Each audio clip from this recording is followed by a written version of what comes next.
예, 종의 고난이 타인을 살린다. 종의 고난이 타인을 살린다라는 제목으로 하나님 말씀 증거하도록 하겠습니다. 조금 이렇게 단락별로 스피디하게 좀 나가겠습니다. 예, 여호와의 종은 어떤 모습이냐? 고난받는 종이라는 것입니다. 별명이 고난받는 종이라는 거예요. 이게 우리 상식하고 다릅니다. 우리는 하나님께서 구원을 이루기 위해서 보내는 종이 있다 그랬는데 그게 여호와의 종입니다. 그러면 영광과 권력과 힘을 가지고 매력적인 모습을 가지고 나올 거다라고 생각되는데 아니라는 것입니다. 고난받는 종이고 그렇게 별로 매력이 없어 보인다는 거예요. 그래서 오늘 1절을 보니까 우리가 잘한 것을 누가 믿었느냐, 여호와의 팔이 누구에게 나타나느냐, 의구심이 생긴다는 거예요.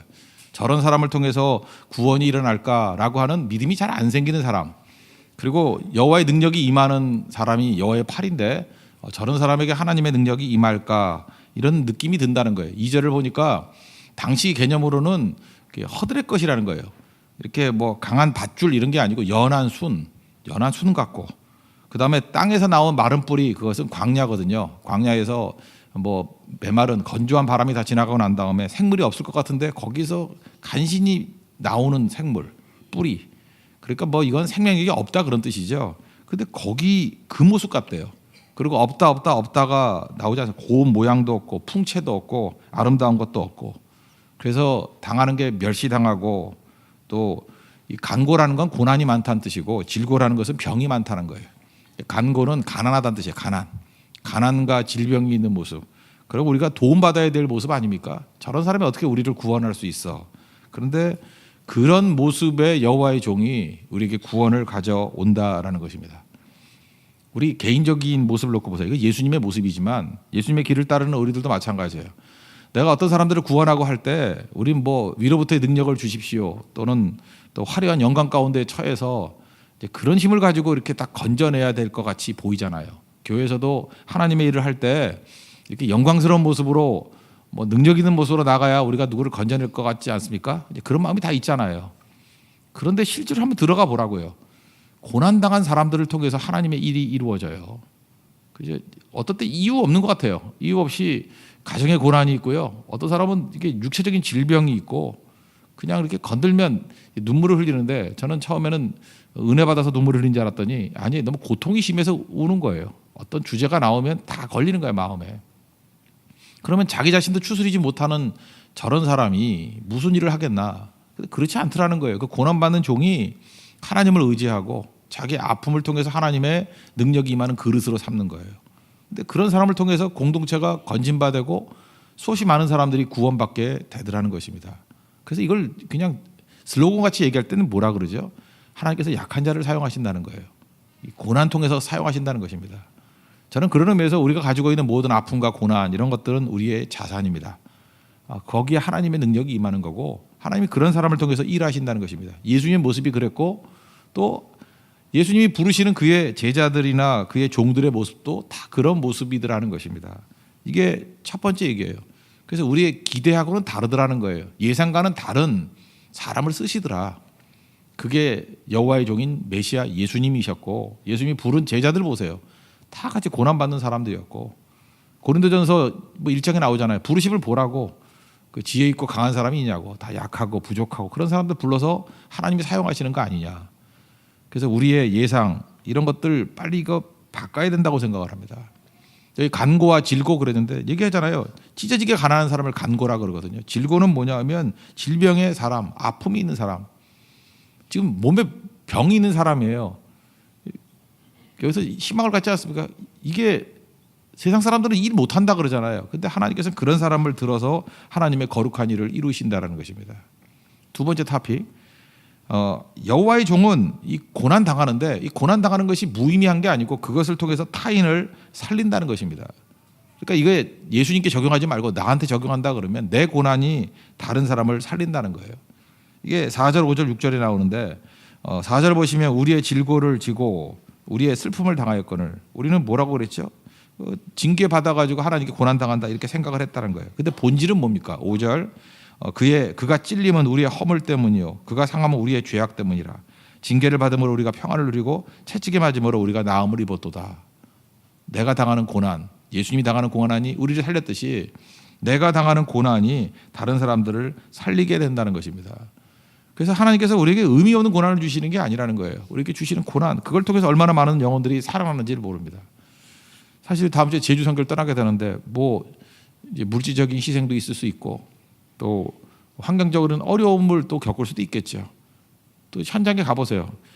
여러분 우리 기분 좋게 하려 그러면요, 그냥 큰 교회는 아니라 할지라도 한 중견 정도 되는 교회하고 연계하면은 참 나이스하게 잘 이루어질 수 있습니다. 그러면 뭐 마음의 만족도 없고 충만해질 수도 있고. 근데 실제로 필요한 데는 어디예요? 그 토착민들이 사는 곳에, 그 마음이 잘 열리지 않는 곳에, 그리고 목회자들도 낙심해서 쓰러져서 겨우 견디는 그런 곳. 그게 진짜 더 필요한 거 아니에요? 그런데 가면요, 우리 마음도 아파요. 힘들고 고난이 있고요. 어떻게 보면 이렇게 흡족하지 않을 수도 있고 안타까울 수 있고. 사람이 그러잖아요. 너무 어려움 당한 것을 계속 쳐다보면 마음이 아프잖아요. 기분이 안 좋잖아요. 우리 기분 좋으려고 하는 거 아니잖아요. 그렇다 그러면 우리의 고난입니다. 그것도 고난 현장 속에 들어가게 될 때 그게 막 쌓이잖아요. 그러면 나는 짐이 되는 것 같이 보이지만 그것 때문에 타인들이 살아나게 된다는 거예요. 이게 여호와의 종이 걸어가야 될 길이라는 것입니다. 잘 보세요. 요셉이 하나님 잘 생겼는데 여호와의 종이죠. 요셉이 여호와의 종인데 하나님께서 그의 길을 이끌어가는 건 자꾸만 고난의 길로 이끌어가요. 노예로 팔려가고 감옥에 들어가고 외면당하고. 근데 성경의 내용을 보십시오. 요셉의 고난을 통해서 이게 애굽도 건지고 자기 가족도 건지고 다 건지는 거 아니에요? 그렇다 그러면 하나님께서 우리의 고난을 사용하신다는 것입니다. 우리 고난이 많은 영혼들을 살리는 힘이 된다라는 거예요. 그래서 우리가 어떤 사람을 바라보게 될 때 형통하고 뭐 잘 나가고 하는 사람이 하나님의 능력의 통로가 되기보다는 우리의 고난을 사용하신다니까요. 그 고난이 하나님 앞에 잘 드려지게 된다 그러면 그걸 통해서 우리 가정이 일어나게 된다라는 것입니다. 여러분 이게 살다 보면 알 수 없는 고난이 있죠. 왜 나한테 이런 알 수 없는 고난이 있나? 뭐 직장에서도 어려움 당하고. 그 왜냐하면 살리라는 뜻이라는 거예요. 그죠? 우리는 보통 세상 사람들 재수 없는 사건이라 그러는데 그 재수 없는 사건이 아니에요. 그건 메시아적 사건이에요. 메시아적 사건이라니까요. 구원의 사건이라니까요. 이유 없이 당하는 고난들. 그걸 통해서 얼마나 많은 사람들을 건지게 되고 세우게 되는지를 모릅니다. 그래서 하나님께서 우리에게 주셨던 고난을 귀하게 여기십시오. 그래서 우리 삶 가운데 고난이 임하고 또 누명 쓰고 억울하고 이런 것들을 당하면 슬퍼할 것이 아니라 아 내가 예수과구나 이렇게 생각하면 돼요. 그죠? 예수님 레벨이구나. 거의 틀리지 않아요. 예수님 레벨이구나. 예수님께서 나를 귀하게 예수님같이 부르시는구나. 그 정확히 맞는 이야기라는 것입니다.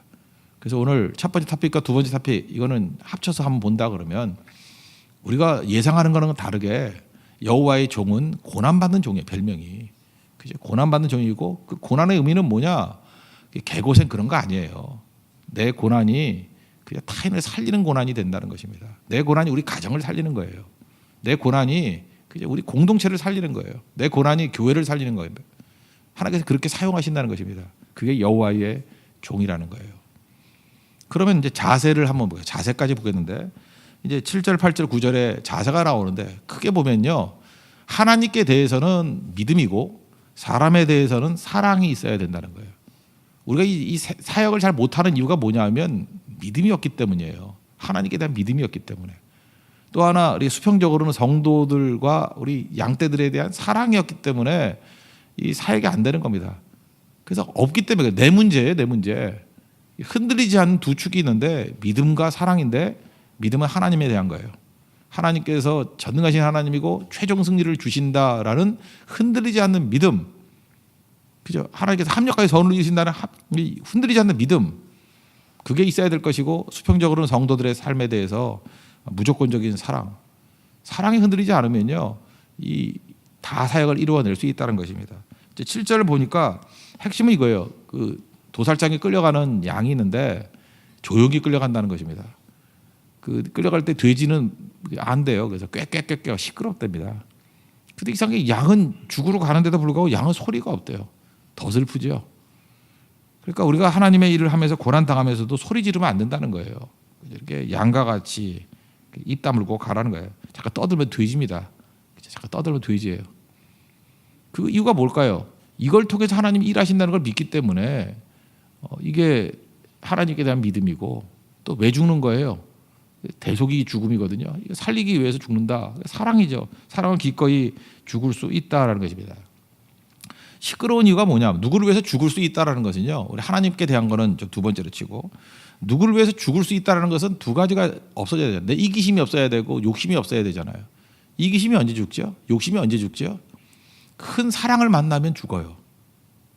그래서 되게 그 부모님들이 뭐 자녀들을 사랑하잖아요. 근데 자녀들에 대해서는 그래도 비교적 딴 관계보다는 이기심이 없고 욕심이 없잖아요. 그러니까 막 희생하고 죽는 거예요. 큰 사랑을 만나면은 이기심이 힘을 잃습니다. 욕심이 힘을 잃어버려요. 이게 반드시 있어야 된다는 것입니다. 그래서 교회가 뭐 이렇게 시끄럽고 성도들의 모임이 되도 불구하고 말이 많고 이렇다는 얘기는 두 가지가 없기 때문에 그래요. 하나님에 대한 믿음이 없고 성도들 사이에서의 사랑이 없기 때문에 그래요. 그러니까 나 믿음 없습니다. 그걸 외치는 거고 나 사랑 없습니다. 그걸 외치는 거라는 거예요. 그러니까 교회는요 근본을 다루는 거예요. 하나님에 대한 굳건한 믿음 그리고 사랑의 공동체. 딱 보면 알잖아요. 그죠? 사랑으로 다 잠재우는 거예요. 모든 것들을. 그래서 조용해집니다. 믿음이 있고 사랑이 있으면 조용해요. 말이 없어요. 군소리가 없어요. 도살장에 끌려가는 양 같은 모습이 나타나게 된다라는 것입니다. 그래서 우리가 하나님 앞에 구해야 되는 게 믿음 주십시오.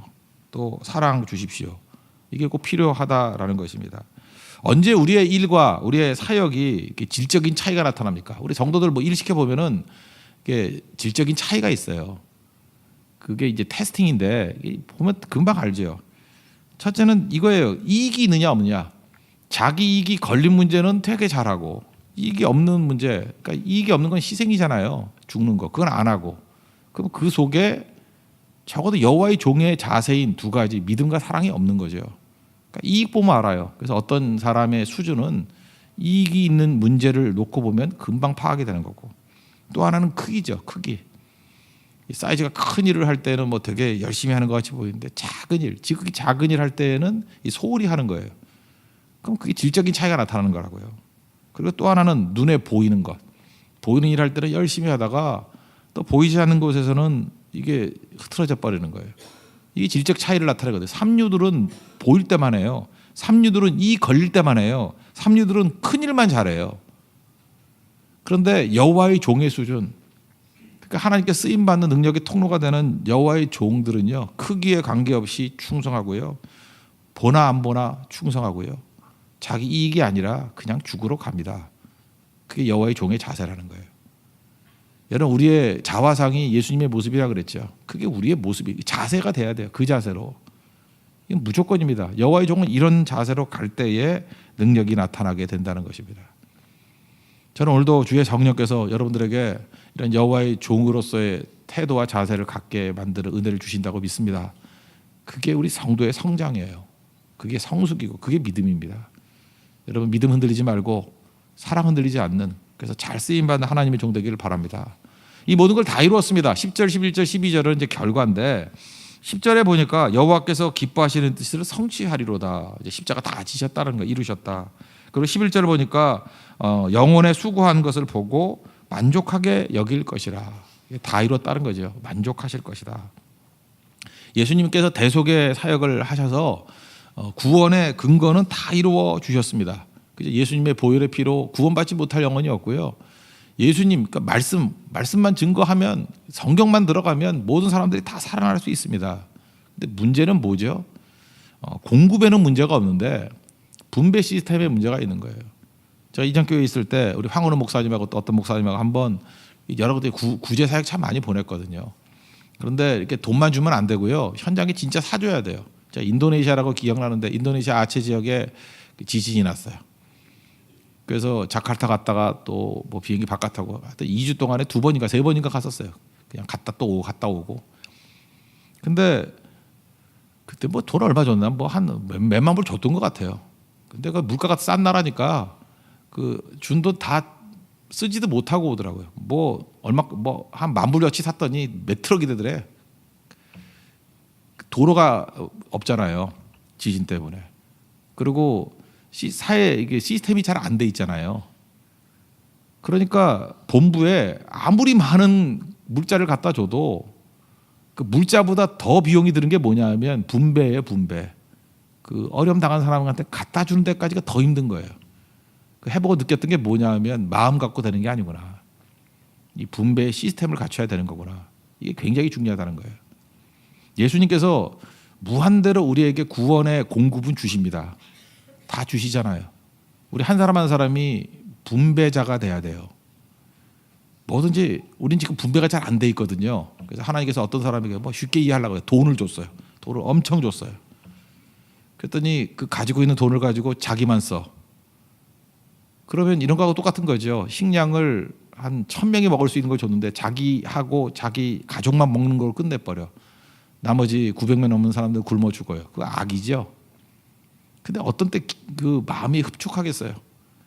그 살리고자 하는 주인께서 우리에게 1,000명분에 먹을 것을 줬더니 그래 뭐 나는 좀 넉넉히 먹는다 합시다. 내가 한 10인분 정도 먹었어요. 그리고 990인분을 나눠가지고 여러 사람들 다 살린다 그러면 기쁘지 않겠어요? 그게 분배 시스템이에요. 여러분 하나님 말씀을 통해서 은혜 받았습니다. 은혜 받아가지고 야 정말 하나님의 살아계심을 느끼고 이게 구원의 길이고 이런 감격이 어디 있어? 좋다고요. 근데 왜 가만히 있어요? 그 받은 은혜를 나눠가지고 은혜를 진짜 받았다 그러면 그 다음에 지나고 나면은 옆에 있는 사람들이 달라져야죠. 또 다른 거지들이 와야지 막 그죠? 우리 거지였잖아요. 여기 갔더니 품바 안에도 막 주시잖아요. 그러면 거짓대지요. 거짓대. 거짓대가 막 몰려들어야 돼. 영적 거짓대들이 막 몰려들어야 되는 거 아니에요? 낙심하고 좌절했던 사람이 다 몰려들어야 되는 거 아니에요? 근데 참 악한 사람이에요. 뭘 줬더니 지 혼자 먹고 끝내버려요. 우리 전도라는 건 분배 시스템입니다. 받은 바 은혜를 나눌 수 있는 거. 그때 만족하신다는 거예요. 예수님이 뭐 제자들에게 땅과 은혜 왕창 주시고 받은 바 은혜 나누라 그 얘기에 분배하라. 성령의 은혜 충만히 주시고 120문도들에게 성령의 은혜 주시고 그들이 성령께서 원하시는 모습들을 하죠. 막 다니면서 분배하잖아요. 그죠? 가는 것보다 분배하잖아요. 그래서 똑같은 은혜의 역사가 나타나게 되는 것이고 그게 하나님께서 원하는 모습이라는 것입니다.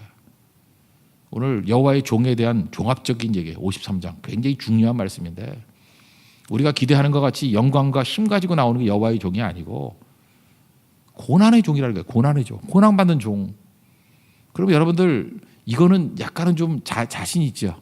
내가 능력이 있어야지 주께 쓰임받는다. 힘이 있어야 쓰임받는다 그러면 좀 쭈삣거릴 수 있지만 고난 전문가 아니에요. 우리 다. 그죠? 얼굴에 고난 이렇게 써 있잖아요. 그죠? 아픔 있잖아요. 연약함이 있잖아요. 그게 종의 자격이라 그러면 얼마든지 쓰임받을 수 있죠. 고난을 통해서 하나님이 일하신다고요. 그리고 내가 많이 고난, 이유 없는 고난 당하는 것이 타인을 살리는 힘이 된다는 것입니다. 그럼 자세는 어떤 자세가 돼야 돼요?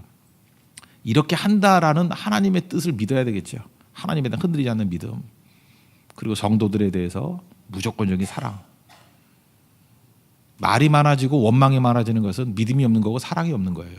근데 진짜 믿음이 임하고 사랑이 임하게 되면 도살장에 끌려가는 양과 같이 말이 없어요. 그리고 주의 일을 다 이루게 된다라는 것입니다. 그런 사람에게 하나님께서 은혜 부어주시면 다 분배가 되겠죠. 그러니까 5달란트 맡긴 자에게 잘하니까 5달란트 더 맡기듯이 이 사람은 점점 더 크게 쓰임받는 여호와의 종이 된다는 것입니다. 교회도 마찬가지예요. 하나님 앞에서 이렇게 잘 분배하면요 하나님께 더 많이 은혜 부어주시는 능력의 종이 된다는 것입니다. 성령과 함께 일합시다. 이게 여호와의 종이 걸어갈 길입니다. 이 사역 잘 감당하는 믿음의 종 되기를 축원합니다. 모두 자리에서 일어나겠습니다. 성령의 새바람 찬양하겠습니다. 이 땅의 동가서 랑가부